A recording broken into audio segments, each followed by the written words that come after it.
Hello everyone, welcome back to my channel. Artificial intelligence ने हमारी दुनिया को बदल दिया है। From automating emails to generating songs, curing disease to cracking research, AI is doing it all. But is there a cost behind this convenience? एक invisible cost जो हमारी आंखों से छुपा हुआ है। आज हम बात करेंगे एआई के उस साइड की जो कभी हेडलाइंस में नहीं होती, the environmental toll of generative models like ChatGPT. Welcome to a story that tech companies rarely tell. AI looks sleek, futuristic, magical, but behind those smart replies and cool interfaces, there is a silent burn happening. Let's explore how AI is slowly heating up our planet. आज हर इंसान directly या indirectly किसी ना किसी AI system का use कर रहा है। ईमेल्स लिखना हो या रिसर्च करना हो, म्यूजिक बनाना हो या हेल्थ रिकॉर्ड्स एनालाइज करना हो, एआई हर जगह यूज हो रहा है। It has become a part of our daily routine, but we rarely ask what powers this intelligence and at what environmental cost. अब तक हम सोचते थे कि ग्लोबल वार्मिंग का मेजर रीजन है ट्रांसपोर्टेशन, इंडस्ट्रीज और लाइफस्टॉक। पर एक नया प्लेयर भी एंटर हो चुका है, artificial intelligence. AI tools like chat GPT may not emit smoke, but उनका एनर्जी कंजप्शन काफी ज्यादा है, which is silently harming the planet. सिर्फ एक एआई मॉडल जैसे चैट जीपीटी को ट्रेन करने में उतनी इलेक्ट्रिसिटी लगती है जितनी 120 यूएस होम्स एक साल में यूज करते हैं। थिंक अबाउट दैट, एक single training run and 120 homes worth of electricity gone. ये एनर्जी कहाँ से आती है? Mostly from fossil fuels. That means more emission, more heat, more climate change. जब भी आप चैट जीपीटी से कुछ पूछते हो, जैसे समराइज दिस या राइट अ पोएम, आप 5 टाइम्स ज्यादा एनर्जी कंज्यूम कर रहे हो compare to a Google search. Multiply that by millions of users across the globe, you realize हर कैजुअल प्रॉम्प्ट की एक कार्बन कॉस्ट है। आर्टिफिशियल इंटेलिजेंस सिर्फ इलेक्ट्रिसिटी नहीं कंज्यूम करता, बल्कि वाटर भी यूज करता है।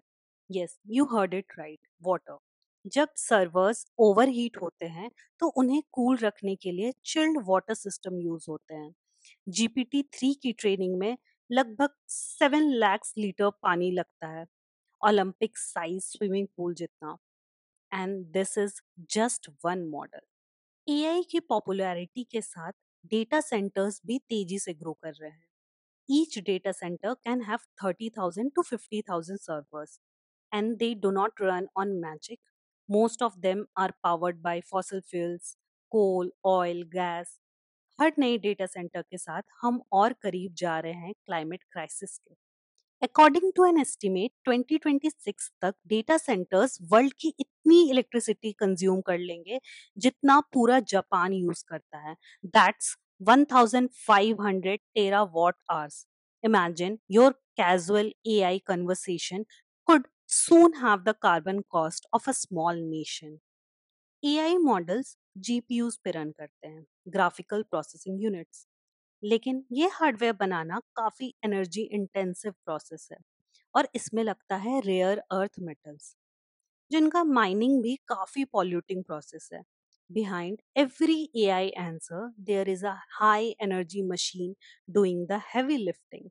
सिर्फ 2023 में ही 3.85 मिलियन जीपीयूज शिप किए गए थे डेटा सेंटर्स के लिए।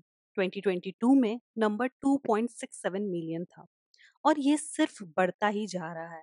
जितनी डिमांड बढ़ती है एआई के लिए, उतना डिमांड बढ़ता है एनर्जी कंज्यूमिंग हार्डवेयर्स के लिए।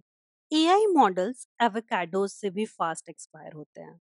एक नए वर्जन के साथ ही पुराने मॉडल्स ऑब्सोलेट बन जाते हैं, और जो एनर्जी एंड वाटर इन्वेस्ट किया गया था ट्रेनिंग में, वो वेस्ट हो जाता है। This rapid change is making AI even more unsustainable. Chat GPT का इंटरफेस स्लीक है, आंसर्स मैजिकल लगते हैं, लेकिन इन सब के पीछे इनविजिबल इमिशंस छुपे हुए हैं। जब आप टाइप करते हो, आपको कार्बन दिखेगा नहीं, but somewhere a data centre is burning more fuel to respond to you. Next time जब आप एआई से कुछ कैजुअली पूछने वाले हो, like a birthday message, a recipe और अ जोक, बस 1 सेकंड के लिए सोचना, पूरा प्लैनेट का रिसोर्स लगता है आपके एक प्रॉम्प्ट में। Let's be a little mindful, हर क्वेरी इंपॉर्टेंट नहीं होती।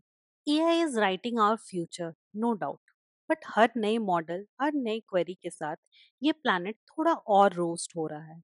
Let's not ignore the cost of progress because the future should be smart but also sustainable. AI is here to stay, but so is Earth. Let's use intelligence, both artificial and natural, wisely.